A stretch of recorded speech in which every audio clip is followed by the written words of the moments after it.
শুরুতে আমি বলেছি শুধু আমরাই 26শে মার্চ পালন করছি না বা 26শে মার্চ ডেটটির কথা বলছি না, তারিখটির কথা বলছি না।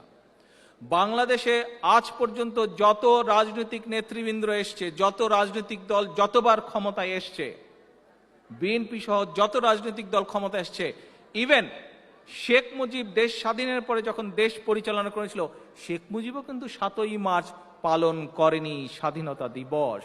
শেখ মুজিবও স্বাধীনতা দিবস পালন করেছিল 26শে মার্চ। এখন শেখ মুজিব কেন পালন করেছিল 26শে মার্চ, কেন পালন করেনি স্বাধীনতা মার্চ? আসেন সংক্ষেপে আমরা একটু দেখি। জাহিদ, ভিডিওটা কোথায়? মাত্র 54 বছর তিনি বেঁচে ছিলেন। এই অল্প বয়সেই আপনারা একটু লক্ষ্য করেন, দুইটা স্বাধীনতা তিনি এনে দিলেন। প্রথম পাকিস্তান, এরপরে বাংলাদেশ।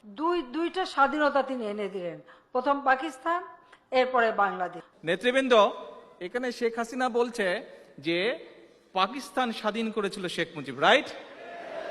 আচ্ছা, আপনারা তো অনেকেই ঐতিহাসিক ছবি দেখেছেন নিশ্চয়ই, এবং অনেকে বইটই পড়েছেন। পাকিস্তান ব্রিটিশদের কাছ থেকে যখন পাকিস্তান স্বাধীন করতে চেয়েছিল যেসব রাজনৈতিক নেতৃবৃন্দ, তারা কি স্লোগান দিত আপনারা কি জানেন? কেউ একটা উর্দুতে স্লোগান দিত। জি, তপন সাহেব একটু বলেন তো। লড়কে লেঙ্গে পাকিস্তান। তার মানে শেখ মুজিবের মুখে স্লোগান ছিল, হাসিনার কথা অনুযায়ী, যে শেখ মুজিব স্লোগান দিয়েছিল লড়কে লেঙ্গে Pakistan, right? Right, thank you. আচ্ছা জাহিদ, আমাদের কয়েকজন ছাত্র নেতা তারা হঠাৎ দেখি বেশ উত্তেজিত। আমার আব্বাকে বলছেন, যেটা কি হলো লিডার, আপনি স্বাধীনতার ঘোষণাটা দিয়ে আসলেন না, মানুষ সব হতাশ হয়ে ফিরে গেল। সাথে সাথে আমি বললাম, আপনারা মিথ্যা কথা বলছেন কেন? যে তারা তখন এই কথাটা কেন বলেছিল, তারা কার হয়ে কথা বলছিল, বা উদ্দেশ্যটা কি ছিল? হাসিনা বলেছে যে 7ই মার্চে রেসকোর্সের ময়দান থেকে যখন শেখ মুজিব ফিরল বাসায়, ফিরে আসার পরে শেখ হাসিনা দেখতে পেল যে কয়েকজন ছাত্র নেতা শেখ মুজিবের সাথে উত্তেজিত ব্যবহার করছে, এবং উত্তেজিত ব্যবহার করতে গিয়ে তারা শেখ মুজিবকে বলছে যে লক্ষ লক্ষ মানুষ শুনতে চেয়েছিল স্বাধীনতার কথা, কিন্তু শেখ মুজিব কেন সেটা বলল না। শেখ হাসিনা কি কথা বলছে? এই যে রং হেডেড শেখ হাসিনা একবার বলছে শেখ মুজিব লড়কে লেঙ্গে পাকিস্তান দিয়ে পাকিস্তান স্বাধীন করেছে, আবার বলছে দুটো দেশ স্বাধীন করছে। পরবর্তীতে একই কথাই সে বলছে, কি বলছে?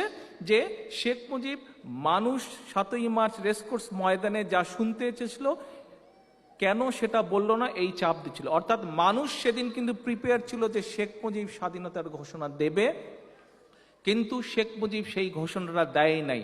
এই কথাটার অর্থ কি তাই দাঁড়ালো? কথাটার অর্থ কি দাঁড়ালো? কথাটার অর্থ দাঁড়ালো যে ছাত্র নেতারা বক্তব্য শেখ মুজিবকে বলছিল কেন শেখ মুজিব স্বাধীনতার ঘোষণা দিল না, মানুষ হতাশ হয়েছে। শেখ হাসিনা বলেছে, কই আমিও তো ছিলাম, মানুষকে তো হতাশ হতে দেখিনি ঘোষণা না দেওয়াতে। এই কথাটা শেখ হাসিনা বলেছে। এই কথাটা কি আপনারা পড়েছেন, শুনেছেন কয়েকদিন আগে? ইয়েস। তার মানে ব্যাপারটা দাঁড়ালো কি? শেখ হাসিনা একই বক্তব্যের মধ্যে মিথ্যা কথা বলছে। একবার বলছে শেখ মুজিব পাকিস্তান স্বাধীন করেছে, আবার বলছে শেখ মুজিব বাংলাদেশ স্বাধীন করছে, অথচ একই বক্তব্যে সে বলছে যে শেখ মুজিব 7ই মার্চ জনগণের আশা অনুযায়ী বক্তব্য রাখেনি।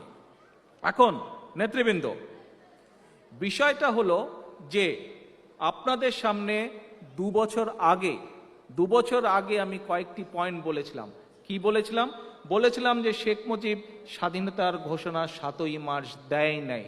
এই গত 2 বছর ধরে আমি অনেকবার বলেছি, ধীরে ধীরে এটি প্রমাণিত হয়েছে আপনাদের সামনে।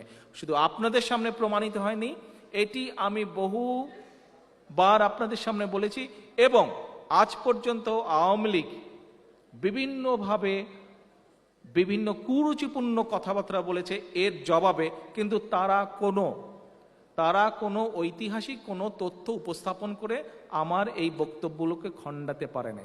আজকে শেখ হাসিনা পর্যন্ত স্বীকার করতে বাধ্য হলো যে শেখ মুজিব 7ই মার্চের যে স্বাধীনতার ঘোষণা সেটি শেখ মুজিব দেয়নি।